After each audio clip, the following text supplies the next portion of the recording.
Tanto el lugar de origen como la comercialización de este bien a nivel mundial han sido temas de gran debate desde hace siglos. Sin embargo, el estudio científico de los componentes del té verde es relativamente reciente, aunque sus propiedades se conozcan en los países asiáticos desde hace muchos años. Hoy en día, la investigación científica de los posibles efectos medicinales y curitativos del té han crecido exponencialmente.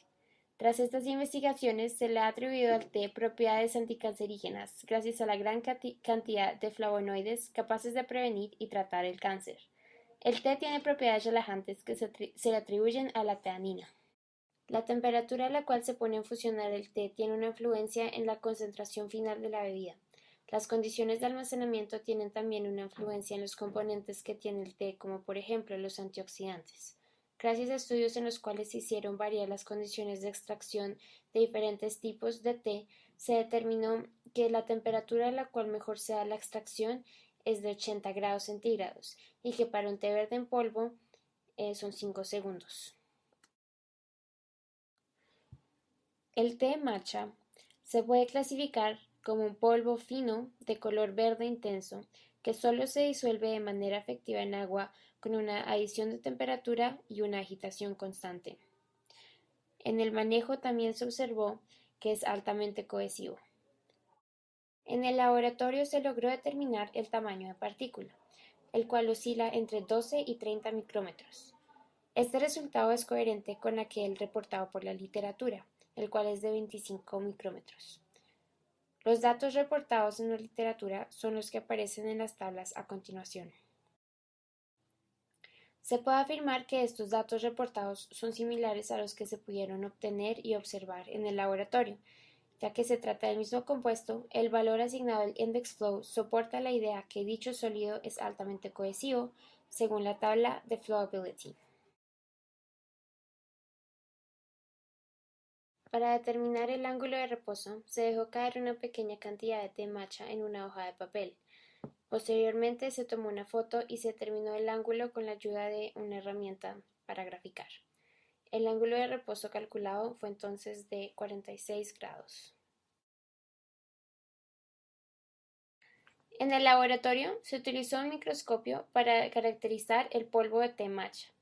Se encontró que el tamaño de las partículas oscilaba entre 12 y 30 micrómetros.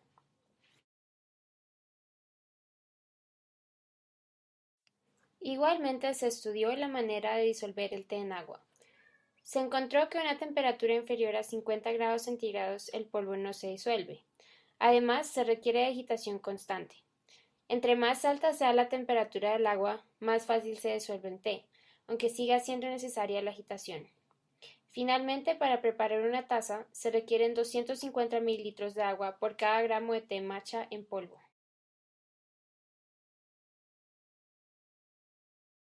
Como fue observado en el laboratorio, este sólido es altamente cohesivo, por lo cual su descarga se va a caracterizar por un flujo de tipo embudo, además de posibles formaciones de arcos que impidan el paso del sólido. Dadas las características del sólido, para el almacenamiento del té matcha en polvo, se recomienda utilizar un silo con caneca cilíndrica y un hopper cónico de longitud e inclinación considerable, y con una apertura de descarga mayor a 0.12 metros para evitar que las partículas cohesivas bloqueen el paso. Sin embargo, para poder determinar las dimensiones del silo, se requiere conocer el ángulo efectivo de fricción interna y el ángulo de fricción con la pared para poder utilizar el gráfico de Jennike para un silo cilíndrico. No obstante, estos ángulos se determinan en una celda de Jennike, equipo con el cual no se contaba en el laboratorio. En lo que concierne al transporte, se puede fluidizar el polvo en un sistema neumático positivo o negativo. En el sistema positivo se utiliza una corriente de aire proporcionada por un ventilador. La presión es de un bar, la velocidad se puede regular entre baja y media, aproximadamente 10 metros por segundo, y la descarga es simple. La desventaja con este tipo de transporte es el complicado ingreso del material al circuito. Por otra parte, en el sistema negativo se utiliza un sistema de succión simple a una velocidad de 20 metros por segundo y una presión de vacío de 380 milímetros de mercurio. Sin embargo, presenta dificultades al separar el sólido del aire y requiere de una fuente de potencia. En general, el sistema de transporte neumático es más costoso que un sistema mecánico, debido a la turbomáquina. Debido al anterior, se puede utilizar un tornillo cubierto para transportar el polvo y evitar que éste se disperse. Sin embargo, la naturaleza cohesiva del material puede hacer que alguna cantidad de éste se adhiera a las superficies. Por la teoría, se sabe que el ángulo de inclinación del tornillo no debe superar el 50% del ángulo de reposo del material. Para el transporte de líquido, el cual consiste de agua, se utilizará una tubería de acero de 310 litros o de 304 litros, con bridas para garantizar un mejor mantenimiento. Igualmente se utilizará una válvula de mariposa, ya que ésta cumple con los requisitos de higiene del proceso. Esta válvula se colocará a la salida del tanque y se utilizará una bomba para llevar el agua hasta el tanque del mezclado. Adicionalmente, para los alimentos se recomienda no utilizar soldaduras, por lo tanto la tubería se usaría con remaches.